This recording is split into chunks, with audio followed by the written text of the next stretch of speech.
de Dieu, olobi que Kobota eza lisumuté.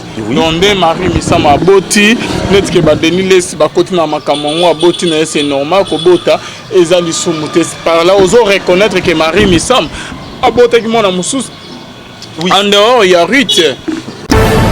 Pasteur, prophète, évangéliste, nous sommes na droit à vie privée. Ce qui a déjà dit bon que na bana oye aboti acha au premier plan Ruth Misamu et que moi na mususu a présenté été et ça y moi déjà qui a géré vie privée na e. Il y a une différence entre vie privée et mutu parce que pasteur azamutu chantre azamutu azana droit wana azana vie privée na e azana droit à protéger intimité na e pour na boya peut-être ba détracteur pour na boya ba makamo même Paul Abini alobi que tout m'est permis mais tout n'est pas utile. Paul a dit que si pour un aliment, je préfère que na salamote. Donc l'homme de Dieu, le col a moutou, a un droit à son intimité, a un droit à sa vie privée, oui. Okay. Ce qui est différent na hypocrisie. Mabe ezali acte. C'est-à-dire que sangisanzoto avant le mariage. Mais moi nazali sumutin. Moi naza lisumu. Moi na oaye na mukili azali lisumu te. Ah bon. Ce qui moi nazaki lisumu na sens wana nde Salomo koma wana Israël te. OK. Salomo aza mwana oyo abotami kuna makangu te mais abotami na crime. Abimi na adultère pe na crime. David azui mwasi abato azui na tatane abomié. Azui na mobile ne pardon abomié. Mais Dieu s'est choisi seulement mwana wana. Abiyé ne mtozala wana kata Israël. Donc il faut dire que c'est l'acte qui est mauvais. Mais l'enfant qui est né, il n'a pas de problème. Innocent ya batu. Comme il y a que vie privée, Marie akoka ko bota ata boti mwana mobali mwana musule qui a Ruth et vie privée et dans ngo mabete et za lisumuté. C'est ça non l'homme de Dieu. Oui. OK. Tu ko bande o bazola na biso. Exemple que eza netuyo. O bali nanu te OK o bota. Bandi miango roté ya bango nini soit au sali ba maman en cachette au benyon OK vie privée na miso mokilo moi que non mokilo soki ba yebi ba mona OK za bien teza mabe au bali en cachette au ko bota mona mobali en cachette. Si l'homme qui ne peut voir le cœur condamne, toi qui vis dans nos cœurs te compatis. Je crois que si on te commence à la moussala, il y a qu'on reprocher ou bien il y a qu'on lapider bande qu'on a biso pona ba erreur na bango. Ndeko toko boma batu ebele ndomoni yesu abisi femme o bakende ko surprendre na flagrant délit ebseni abisi que celui de vous qui n'a pas commis de péché jette le premier la pierre. Pourquoi il a dit ça? Il y a Marie Missa Mousso et mon anime, il y a batu ebele en cachette koleka kut oyo wana en réalité toza batu to sungana nde na prière mais toza batu banda ko se lapider du jour et nuit. Oui, c'est grave. C'est grave et c'est très grave. Tant que vous avez reproché Moutalikambo, mais tu apparais, l'apparence, il y a piété, il y a sainteté. Shalom, shalom, bien-aimés dans le Seigneur. Un grand merci à vous tous qui êtes connectés sur notre meilleure chaîne, La Voix Céleste Nzela Lola. Et si ka bonzambe et qui tarana loyembo na maluape na misala bonzambe na bonzambe Lola. Ezo futa simana antoya koloba kenzama boto kwaye sufa naman sazo saila biso.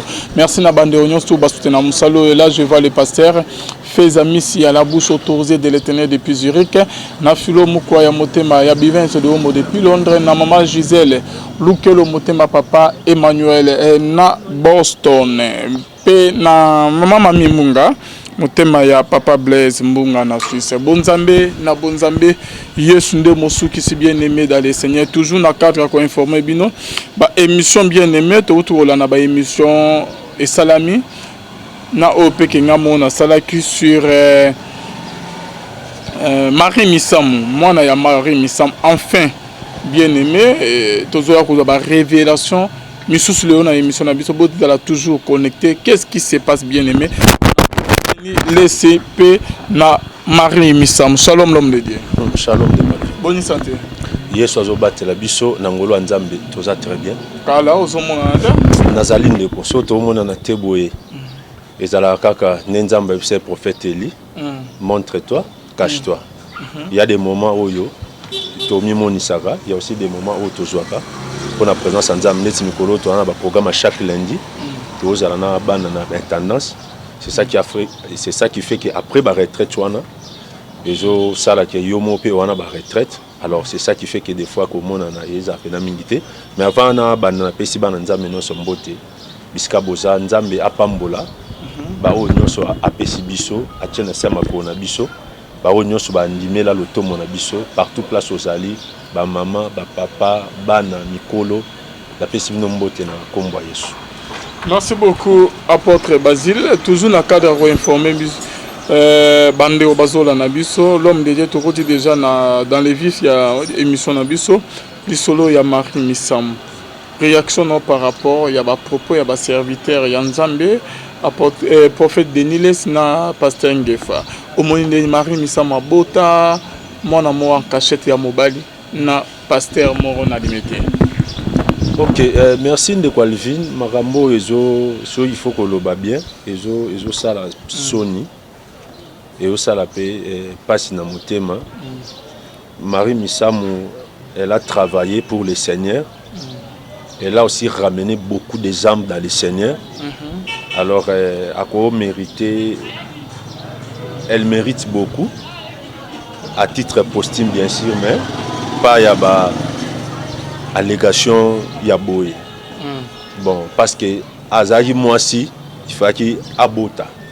Mais ce que moi je peux dire c'est quoi? Dire que abota qui en cachette, c'est grave. Moi si abota en cachette abota qui mutunyon so pasteur, prophète, évangéliste, mutunyon so a droit à vie privée. Ce qui a déjà dit bon que na bana oye aboti acha au premier plan rythme samu et que moi a présenté été et ça y est moi j'ai a géré vie privée mais je ne sais pas si il y a une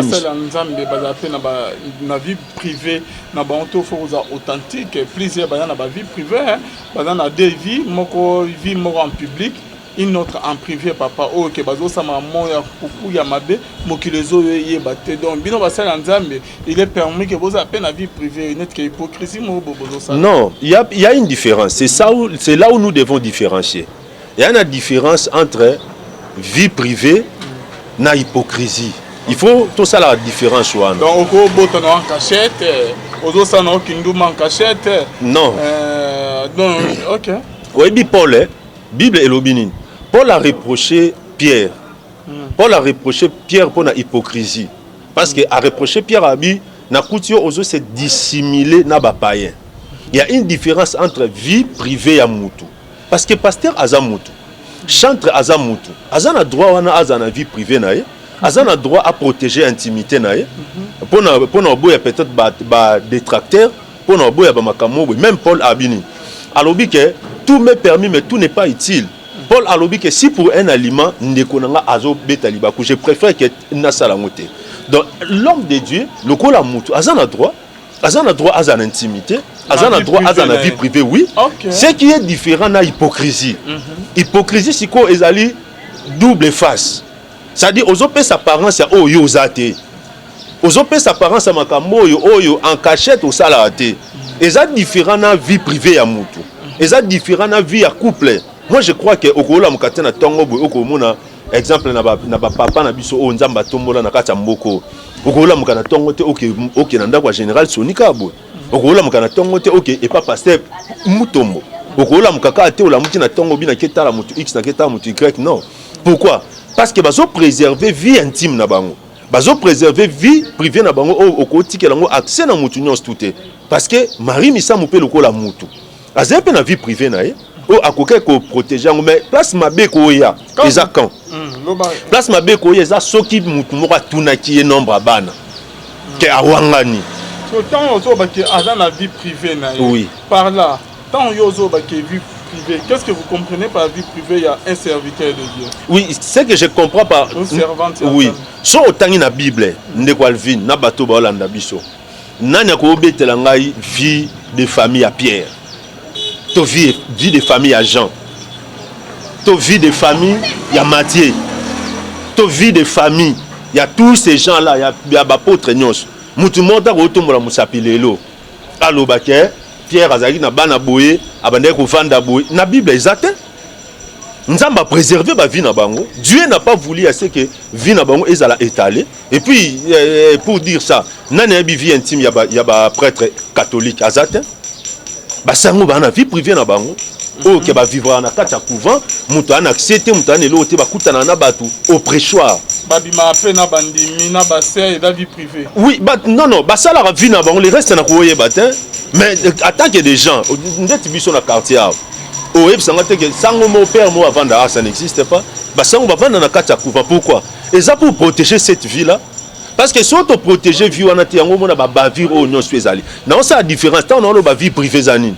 Et ça, vie intime, vie à honneur au moutinho, ça a droit n'ango. N'est pas ça, le quoi, pasteur. N'a pas ça la peine d'anda kunangai, n'a la tikilote. Mais si on attaque un homme de Dieu, n'a pas tant de la place publique. C'est sa vie privée, et sa vie intime, et sa droit moko le plus légitime, et ça reconnu dans mon union. Mais il faudrait que tout le monde comprenne dans l'hypocrisie. Parce que beaucoup viennent à la télé avec l'hypocrisie, et sa vie privée. Non. Parce qu'on parle à l'homme de Dieu. Oui. Yo allez contre, au téléméli, réaction, il y a prophète Deniles, pasteur si c'est Ngefa. Oui. Donc, bah, côté la vie privée, à Marie Missam, il fallait que bah, côté la vie privée. Bon, au fait, c'est et là on a précisé ça de Walvin. Et là on a tous se comprendre à Isaac. Ceux qui de sont vivants, Marie Missama wangane mwana wana. Là ça devient un problème. Ceux de sont vivants, mais tout le monde non?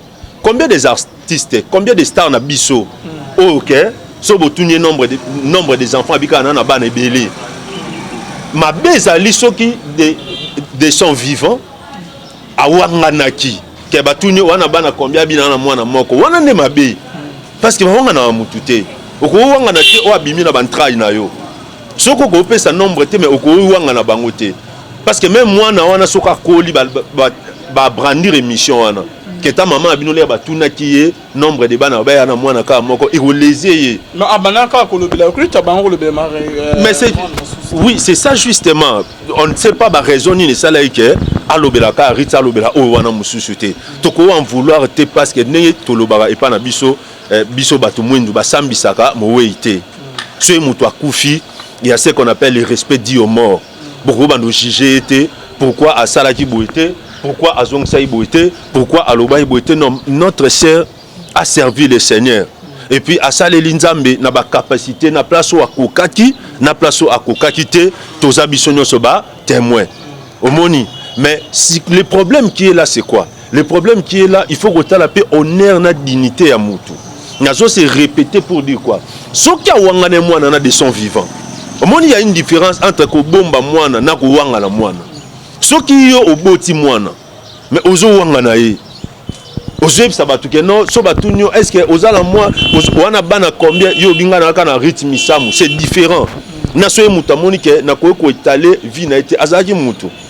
Marie Missam so landi be mission na au mona ke azaki na ba frustration na ye azaki na ba stress ne surtout na o etali makambo ya mariage parce que ba plateau na mingi bando tout na concernant mariage et au mona ke c'était une femme oyo et ça problème e bande ko ronger ndeko ebi ko sala nzambe il y a des questions oyo nzamba tika ngo moni pe mutu abundani nango tipa zwi réponse nango te Paul azolobani abina sambela ki nzambe alongolanga e shard oyo na zalaki nango. Mais Nzamba ma grâce te suffit. Ma puissance s'accomplit dans la faiblesse. Et ça, ma faiblesse, monsieur, oh Nzamba tika na ba vie abat. Oh moni mosala Nzamba so avant de se poser la question mais nazo salé la yo, nazo teya, nazo gêner, nazo prier. Pourquoi makambo aboy? Je pense que notre sœur Marie Missam aussi s'est posé des questions par rapport à ça. Mais pourquoi vie ezo koma boy? Pourquoi situation ezo koma boy? Pourquoi na koma boy? Mais ce qui lelo Nathalie ba mission ya prophète Denis c'est que je respecte Nathalie pe ba mission ya pasteur Ngefa mais ce qui lelo ba ko bima ke abotaki ko bota ya lisumuté ko bota ya lisumuté mais mabe ko ma peut-être ce qui bomo chanter de konabi bomo ça ba chantage vis-à-vis à o azal rola o azal qui considère roi mwana na bino dans la foi vis-à-vis à oyo abane considère bino roi ba papa na ye. Ce qui les lobes comme chanter, je crois que ce qui est qui que bah oui bah yo kaka vandi place moko avant de regretter dans mon thème. Donc, voilà. Par là, l'homme de Dieu, au lobby que Kobota est à soumouté. Donc, Marie Misama a boti, net que Badeniles, Bakoti na Makamongo a boti, c'est normal, Kobota est à soumouté. Par là, osons reconnaître que Marie Misam a boti qui mon amoussous. En dehors, il y a Ruth. Misam. Parce que le lobby que Kobota est à malam. Et dans le soumouté, il y a boti, Badeniles Batika Vina, et qui m'y a toi. Asi akufi. Bon, so na koloba. De quoi Alvin, so na koloba na koloba ni. Et là na koloba ezani. Kobota ezana ngo lisumuté. Et d'après ma bête. Mais si quoi le problème qui est là c'est quoi? Nga na vana tikalo vanda na Marie Misamuté. Mais ba mikolo wana, ba ene wana, ils ont passé du temps na c'est Marie Misam. Bangonde ba koye ba vine mieux. Bangonde bana ba vérité il y a vie à Sœur Marie Misam. Je crois que Bakolo Bapé Makamo est zappé vrai parce que il faut dire la vérité. Je ne sais pas ce qui a beau bien à botaté. Mais peut-être il faut se poser la question Bazobi Misali Kamwana pour quelle raison? Est-ce que exemple ba compte à rendre Mogozana Simawana? Est-ce que il y a quelque chose au Bakomo réclamer ou bien ba osalango pourquoi? Qu'est-ce qui se passe que Marie Misam a botaki mwana? Abotaki mwana, abotaki mwana, oui abotaki. Sikoyo bit na mwezani. Bazo elo nini bazo landela na simawana. Ba mobile motivation oyo tinda ke ba bimisalelo ke Marie Misam abotaki mwana ezani. Est-ce que pour nous rebimisser que azaki moins sérieuse? Est-ce que pour nous rebimisser azaki hypocrite? Est-ce que eza pour nous retalisa batu ke na ebité raison penda robimisa ki abotaki ezaki nini? Parce que Aza mwana na bino à travers qui na l'église na bino ayembaki bo bengisaki ye bozaki pe honorer na ba qualité ya ba service na. Mais ce qui le bo décider que non abotaka pe mwana mususu en dehors ya rite. Il faudrait maintenant qu'on faire comprendre des bateaux. Et l'autre wana ezobima pourquoi? Ezobima pourquoi? Est-ce que batiraima mo eza entre pasteurs nde bakebimisa ba argument wana ou bien likambuni nezobata manasima wana? So vérité bimi. Nga za contre ni prophète Denis Lessi ni pasteur Ngefa pour bango bavanda yinaye baye bani naye. Mais le problème qui est là c'est quoi? Mobile nini motivation nyonso ya roloba lelo ki abota ipe mwana mususu. Est-ce que ça pour nobimisa que c'est azaki moins sérieuse? Est-ce que ezana likamo ezo tourner na simana ou ezo pousser que bakendolo baki abota ki? C'est là où ndeko Alvin on se poser la question. Et l'autre nini tourner place parce que bandika après avoir que ba pasteur Soni Mutombo Mukuna Kakenza ba telemela ki Denis Leske ale kaliboso te achela Moïse Mbi maboko voilà ba déconsidérer qui est quoi voilà donc si wana il faut se poser la question est-ce que moi nango ba mo bimisa wana est-ce que ça na pasteur moi za lié na katsa moi wana c'est ça le problème au toko se poser wana parce que question tunu wana est très important que ebimi juste après matanga ya patriarche Emmanuel Mbiye. Maintenant qu'est-ce qui se passe? Est-ce que pasteur moko ça lié na maman moi na pona yo ki déjà na mission na Otolanda ndeko Denis Lessi alobi que papa mwana wana aza soki banda eloko nini banda robot ya triomphal ti CP 18e rue. Alors on doit se poser des questions. Est-ce que ça lié dans ma camouana? C'est là où il y a les problèmes. Ndeko Alvin, oui, il faudrait. On n'a pas émission dans tourner na danseuse à Marie Misam. Non, wana na ozo temps pour Hollande. Alors il faudrait to comme à niveau moko. Comment ni ndeko ministère est très compliqué. Ministère est très compliqué. Les lots ceux qui te vendent bimsake sert à botaki, sert à salaki boy. Finalité dans mes années. Bit na mwezani tozolinga to ebisa mokili nini au monde ke babilo ko wana nyonso ezo porter discrédit na corps ya Christ eza ko honorer église te ezo fragiliser l'église voilà. OK, merci beaucoup papa. Nazo beta toujours c'était likambu ya ke vie privée Marie akoka ko bota ata boti mwana mobali mwana musule ki ya Ruth eza vie privée ne eza nango mabete eza lisumuté c'est ça non l'homme de Dieu. Oui. OK. Tu peux bandi bazola na biso. Exemple que eza netuyo. Obali na nute OK obota. Bandi miango rote ya bango nini. soit au sali bamamo en cachette au benyon OK vie privée na miso mokilo mo que non mokilo soki ba yebi ba mona OK za bien teza mabe au bali en cachette oyoko bota mwana mobali en cachette ndenge que ex danseuse ya Marie Misamba o babana na Marie Misamba le mois qui pas apporter des baba après ba sali album premier deuxième album na Marie Misamba nde alobaki yo trouvant normal ozolobaki za vie privée dans on peut disumuté. Non, il faut qu'on différencie. Il y a une différence. Mabe ezali acte. C'est-à-dire que sangisanzoto avant le mariage. Mais moi nazali sumuté. Moi nazali sumuté. Moi na o ayena mukili azali sumuté. Ah bon. Ce qui moi nazaki lisumu na sens wana nde Salomo koma wana Israël te. OK. Salomo aza mwana oyo abotami kuna makangu te mais abotami na crime abimi na adultère pe na crime. David azui mwasi abato azui na tatane abomié azui na mobile ne pardon abomié mais Dieu s'est choisi seulement mwana wana abiye ne mtozala wana kata Israël.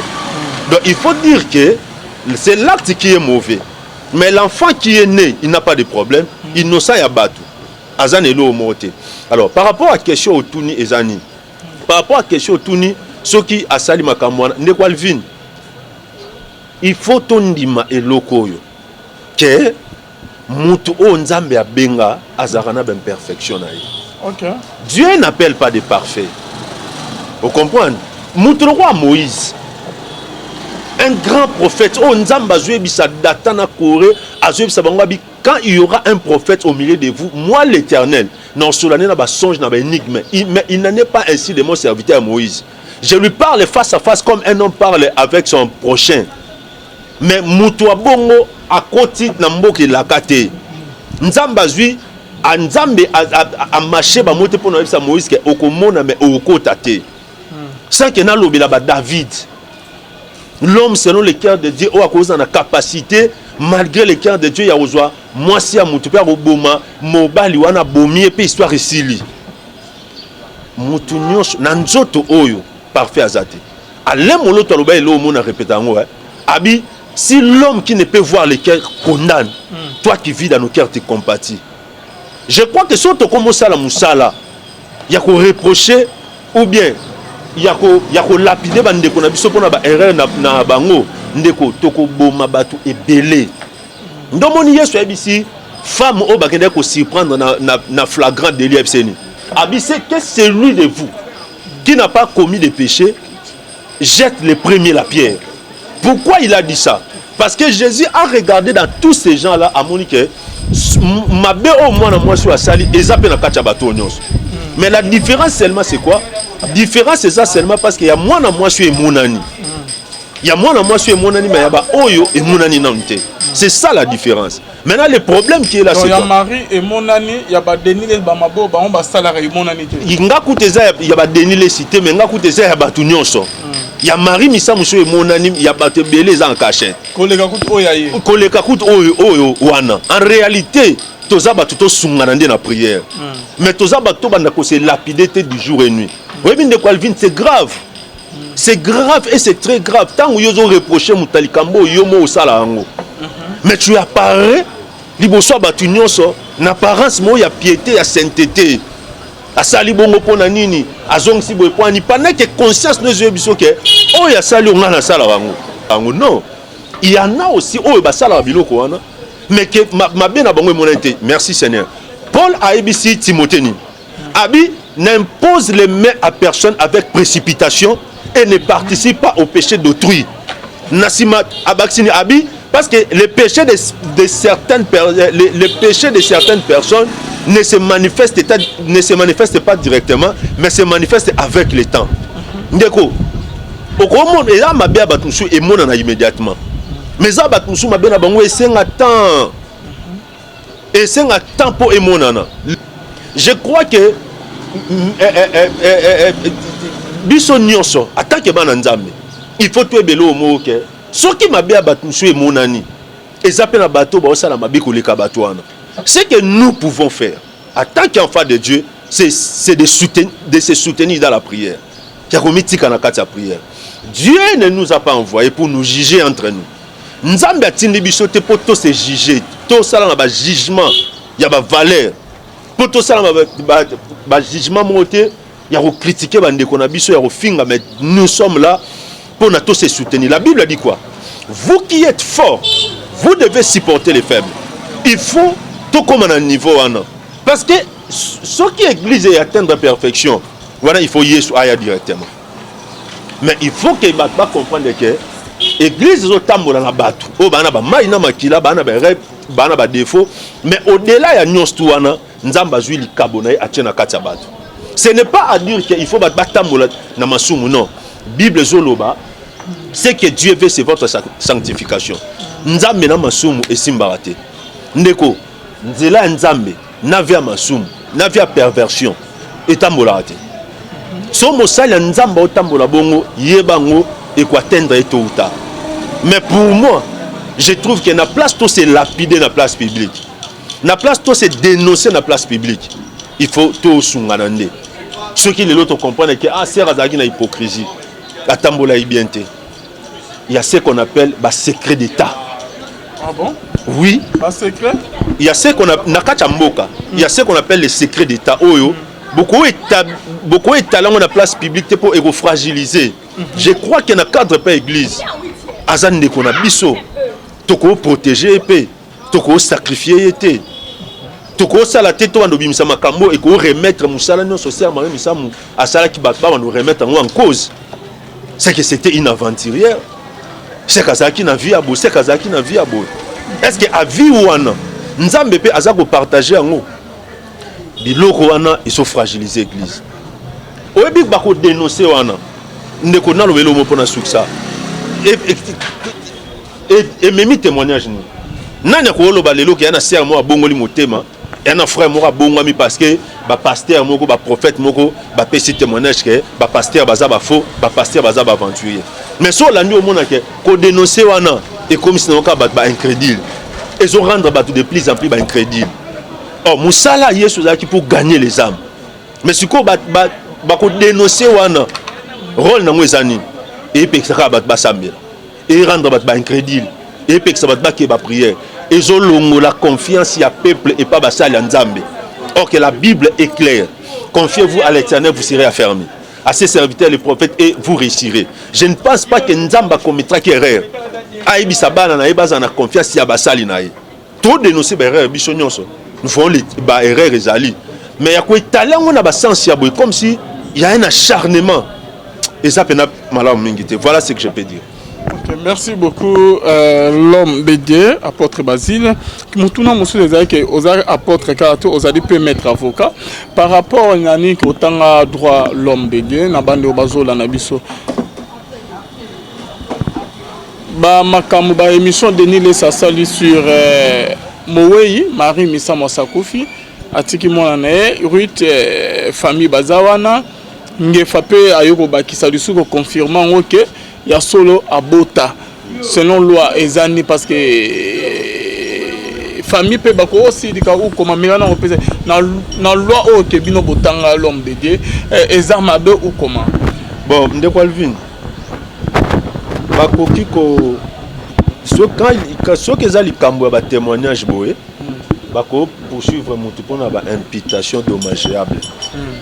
Faut comprendre. Au fait le problème qui est là c'est quoi? Mon justice et fonctionnant on a ba preuve. Et preuve ndenge zawana tango yozolo ba likambo. Il faut en ba preuve nango. Et puis ezana elo mususu ezake na loba kyango avant. Soki Marie Misamu abotaki mwana na ye. Ndenge batmi balé parce que bilobi affaire il faut la traiter si la déposition de 2 ou de 3 témoins. Si il y a 2 ou 3 personnes si il y a 2 ou 3 personnes affirmer que azagi na mwana à part nani Ruth Misamu à part Ruth.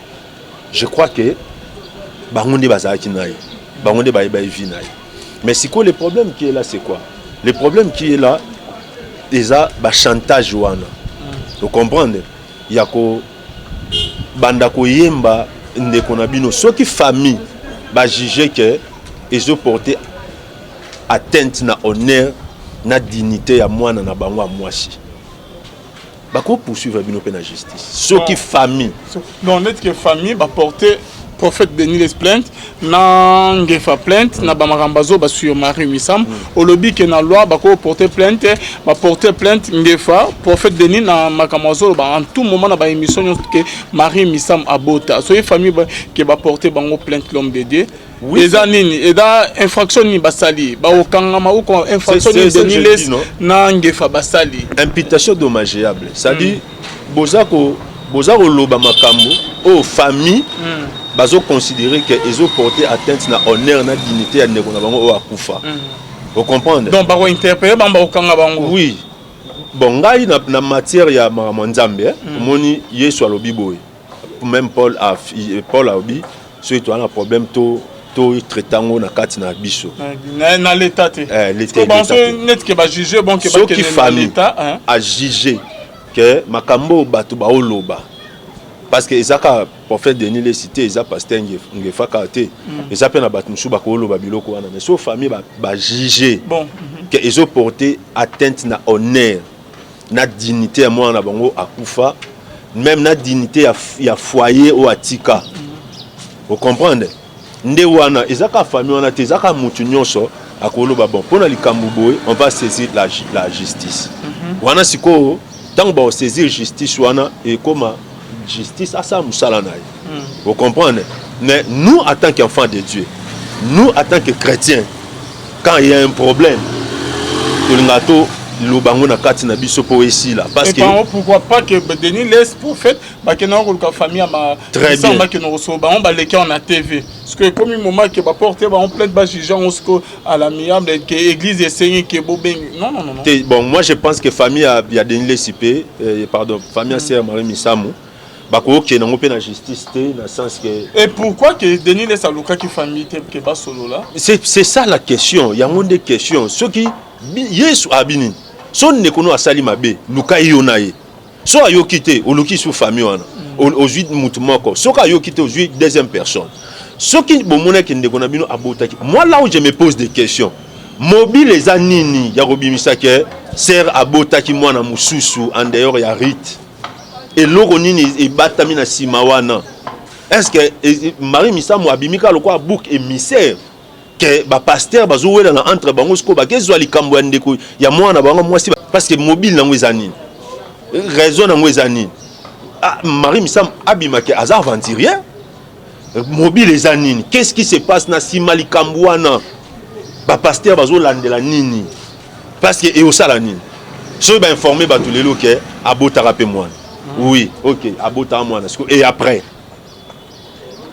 ba sambisa mwana wana ba kene na justice pour basala nini et puis ça apporte quoi na église corps de Christ ya ça va tout que c'est Marie Misamu abota qui ezo apporter nini au monde que ndeko Alvin biloko wana nyonso ngai personnellement na mona que ezaba manœuvre moko dilatoire ya satana ezaba manœuvre moko au monde de ténèbres injecté na quatre églises. Alors si je peux dire quelque chose aux enfants de Dieu ezake bana nzambe tous à la distraité partout aux alliés, aux en Afrique, aux en Océanie, aux en Europe, aux en États-Unis, partout, tous à distraiter parce que Satan a côté à coopérer. Au début, Moussala Nyonso, Oyo, ils ont porté atteinte na œuvre de la croix, na cause de Christ. Il faut que tu la Moussala on a très bien. Moussala Nyonso, ils ont payé ça bat Sambela, ils ont payé ça bat vers Christ, ils ont remettre en cause l'œuvre de la croix, il faut que la moussala en a très bien. Moi, j'ai dit à quelqu'un, Banda Babandi qu'on dénoncer et apporter témoignage. Combien de pasteurs féticheurs Bassi Batiki Babibo, le quoi bazo dénoncer Bisso, tout ça la sous fétiche dans la quatre églises. Mais si on l'a dit, ils ont fragilisé Kaba foi battu. Ils ont les mis à battu prière. Ils ont baissé parce qu'on a baissé, on a balancé, mais on a telengana. Bazo batte no ke sambela pina luka pasteur nini po ba o nyos bazali boso batali sibiso que ce sont des faux.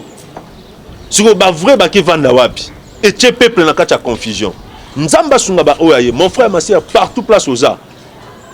Toza na ngoza à distraction te mo Christ nyonso faut tellement na prière.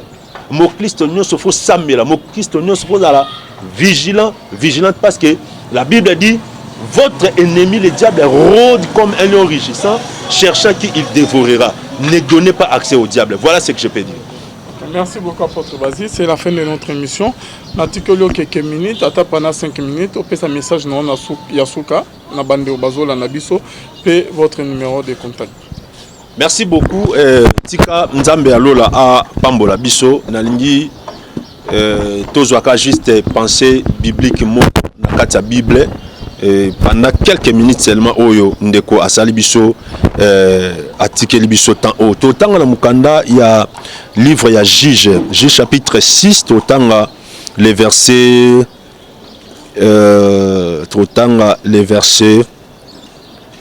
totanga Juge chapitre 6 les versets 24 au verset 26. Je lis au nom de Jésus. Gédéon bâtit là un hôtel à l'Éternel, donna pour nom l'Éternel paix. Oui, verset 25, la Bible dit, dans la même nuit, l'Éternel dit à Gédéon, prends les jeunes taureaux de ton père et un second taureau de 7 ans, renverse l'autel de Baal qui est à ton père et abat les pieds sacrés qui est dessus. Nassambeli, Dieu d'Abraham, d'Isaac et de Jacob, j'ai béni cette parole. Na pamboli batunyon so o bakozwali baku ya Olanda biso na mateya oyo o nyonso akangami akangolama. Oaza na problème azwa solution, oaza lié azala délié au nom de Jésus de Nazareth. Amen. Merci bien-aimé, que Dieu vous bénisse. Naebisa biso monde à ténèbres éthique la muto apparence et botolier réalité. Mokila molili batike la muto apparence. Batikelo apparence à muto maele. Batikelo excusez apparence ya salarié. Batikelo apparence ya mwasa kitoko. Batikelo apparence à bogar. Batikelo apparence nyonso wana me bazui réalité balongoli yango. Bakotikelo apparence à réalité. Ya bakotikelo apparence ya salarié. Mais yo moko yebi en soi mbongo gagner à la fin du mois au salaire na ngwelo roté. Bakotikelo apparence à femme mariée toi homme marié. Mais yo moko yebi il y a un mari de nuit, to femme de nuit, mora bimela ko wana. A 500 autres, on a eu boutou nyonso. Ba otike lo apparence ya moi si ya bota. Mais bazui li pamboli na katia bana balongoli yango nyonso. Yango bien aimé. Toi on a besoin kota na katia profondeur à prière ya oluka nzambe pe osenga nzambe akangola biso. Na bande ko lobela si ba alliance de sang. Alliance de sang na linga les ba alliance ya makila. Alliance de sang ezali ba alliance oyo ezali lié na mutu du fait ya famille o abota minango. Bien aimé ba famille to bimeli yana ba réalité. Ba coutume to bimeli nango yana ba réalité. Ceux qui s'occupent nango te et ko s'occuper na yo. Le problème avec ba alliance de sang ezaki etambola na mutu partout. Etambola na mutu bisika nyonso.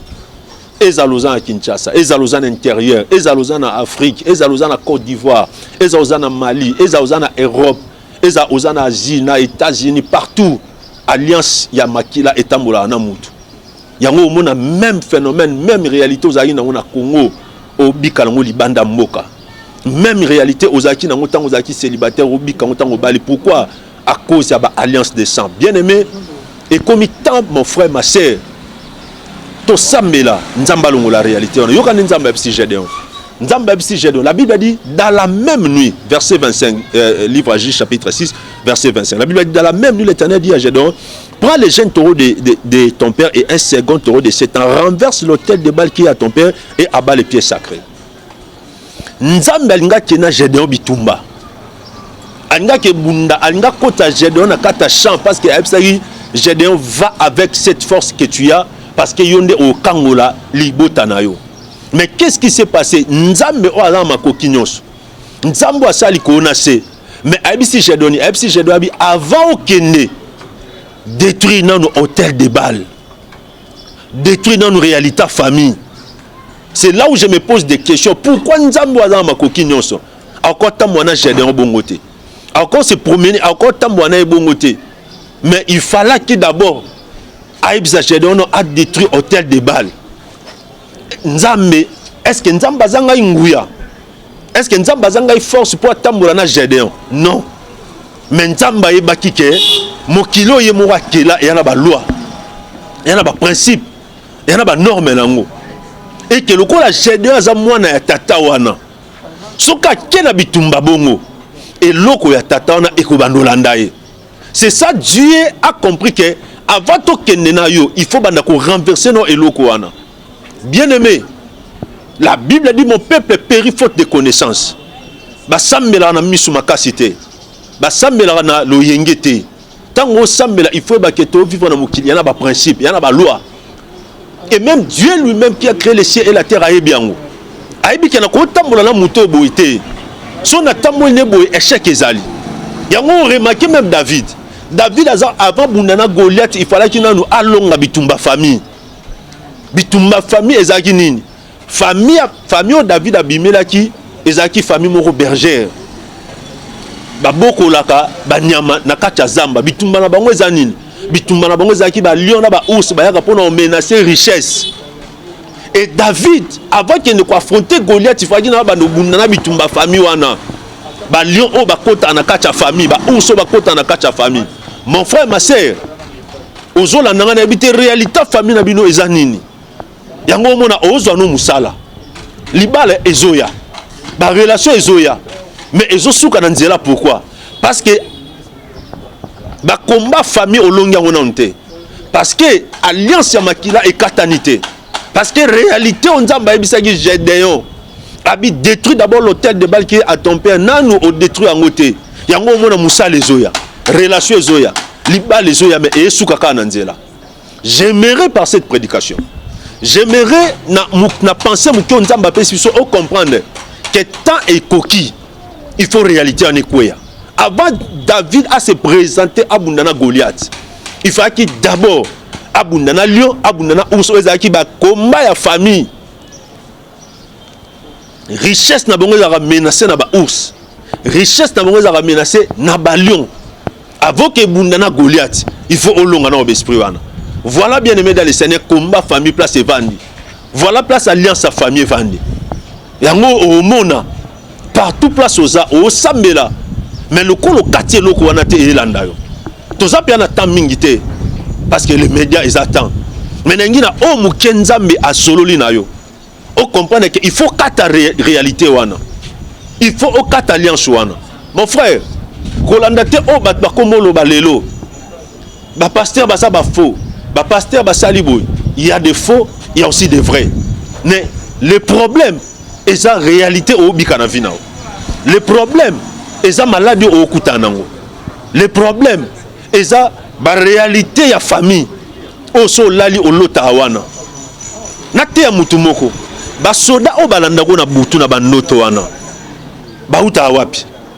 Moyibi a telemaka na vie na o na porte ndaku na yo place olalaka olota moyibi auta wapi. Et bien aimé bato ebele o balota miyibi na vie ba o basambela te lelo bakota na sia mabele oyeba te ta musu moyibi ano mona aya otema na porte ndaku peut-être alukande azwa molimo nao biloko olota bazoyibo chaque butu wana euta wapi sak na yo o moyibi ayibanga na chaque butu euta wapi. Neko monde à ténèbres tike la mutu apparence et botoli réalité. Son sambelité, son lukinzambete, son ba boneli ponote ba oriento na prière te. Au ko ba no bika même réalité, même phénomène chaque année. Note ya maman mo aoyokanga. Note ya papa mo azoyokanga. Note ya sœur mo azola nanga tango ekoki. Obimana alliance à famille. Obimana alliance à makila. Obimana quoi Gédéon. Nzamba bi détruit l'hôtel de Baal qui est à ton père et abat les pieds sacrés. Oko détruit l'hôtel wana malchance. Oko détruit l'hôtel à célibat. Oko détruit l'hôtel à mari de nuit à femme de nuit. Oko détruit l'hôtel wana ya stérilité. Oko détruit l'hôtel wana o ya kako saccager richesse mutoki ya mutu. La Bible dit c'est à la sueur de ton front que tu mangeras. Mais t'as la vie no bien. Au monde qui au travail dire. Mais c'est comme si richesse na yo et qu'il est quelque part. Mais Dieu veut faire quelque chose. Dieu, nzamba nga bimiso na kati ya réalité wana. Nga bimiso na kati ya phénomène wana. Toi na plus 243 89 69 16 721 plus 243 89 69 16 721. So bengi biso to peso orientation à prière. So bengi biso to zo temps ya osambela. Monde ya ténèbres et tikelo réalité. éthique et l'apparence et botolo réalité ne cas ya bato ebele ne phénomène ya bato ebele alors tango ekoki nzamba bimiso na réalité wana tango ekoki nzambe abimiso na kata situation wana tika nzambe apambola bato nyonso oyo bazana biso na kata prière ya chaque lundi tika nzambe apambola bato nyonso bazozwa tango benga biso na kata prière tika nzambe apambola bato oyo nyonso bandima ministère na biso ngolo nzambe ezali ko na bino nena sambela pona sœur moko nena sambela pona sœur moko pona frère moko nena sambela pona ndeko moko o makambo esimba te na zo biso bisiko zali nous avons un Dieu tout puissant nous avons un Dieu vivant wa ko bimiso na kata situation o bato balembana nango o mokili o famille o ba relation elembani nango Dieu est capable de faire quelque chose Dieu est capable abimiso na kata réalité wana abimiso na kata situation na pe apeso vie asika ngolo nzambe eza place ozali nena sambela pona yo Dieu d'Abraham, d'Isaac et de Jacob moto nyonso o azali na alliance ya famille na alliance ya makila na tango na osambela ekweya au nom de Jésus-Christ alliance nyonso makila ya malédiction ya condamnation ya célibat alliance nyonso ya ba femme de nuit ya ba mari de nuit alliance nyonso nzambe na bomo ozo lié ndeko mwasi pe mobali partout place osa ozala délié au nom de Jésus-Christ nzambe apambola yo apambola famille apambola bana apambola makamna yo na kombo ya Yesu Masia amen tika nzambe alola apambola biso apambola ndeko Alvin apambola ndeko na réalisation kuna alors numéro na biso za plus 243 89 69 16 721 que mon Dieu vous bénisse. Avant David à se présenter à Bundana Goliath, il fallait qu'il d'abord à Bundana lion, à Bundana ours, qui va combat la famille. Richesse n'a pas menacé na ba ours. Richesse n'a pas menacé na ba lion. Avant que Bundana Goliath, il faut au long en esprit. Voilà bien aimé dans le Seigneur combat famille place et vandi. Voilà place alliance à famille vandi.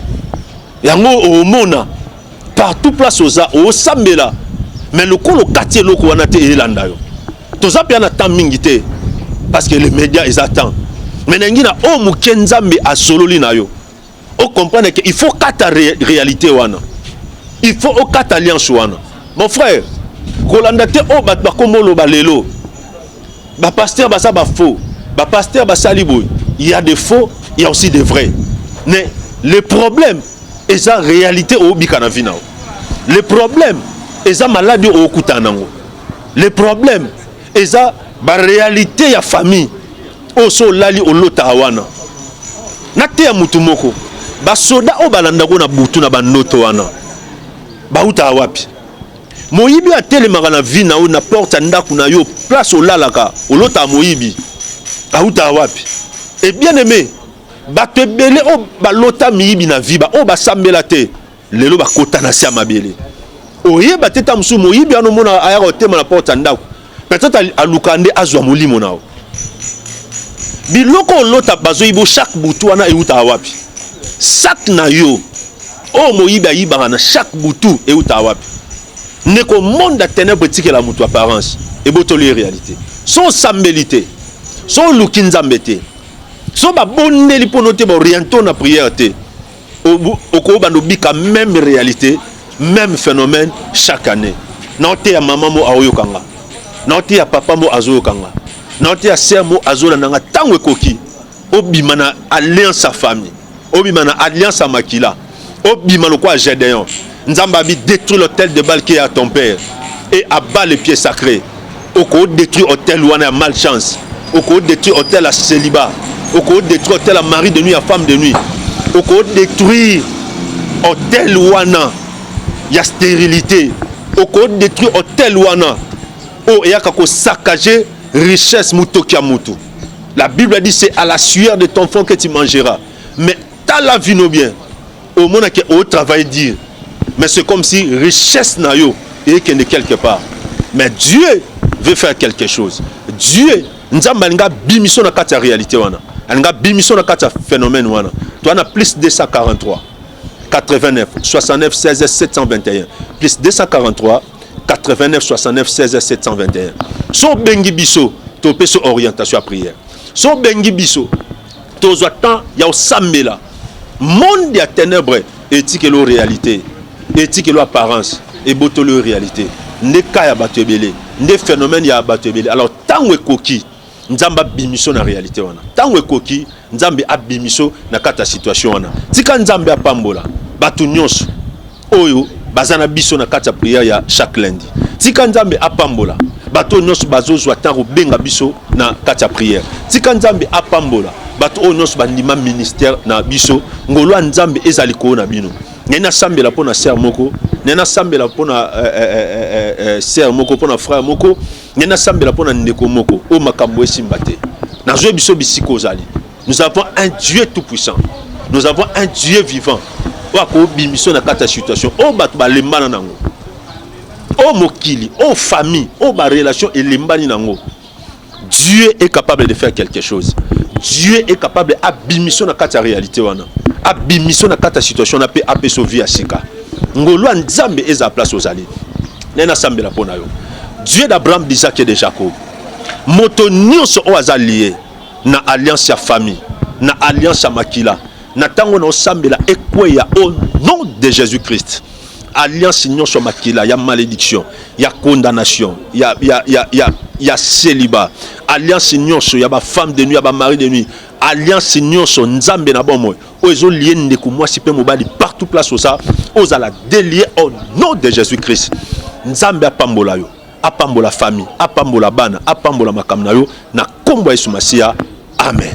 Tika nzambe alola apambola biso, apambola ndeko Alvin, apambola ndeko na réalisation kuna. Alors numéro na biso za plus 243 89 69 16 721. Que mon Dieu vous bénisse.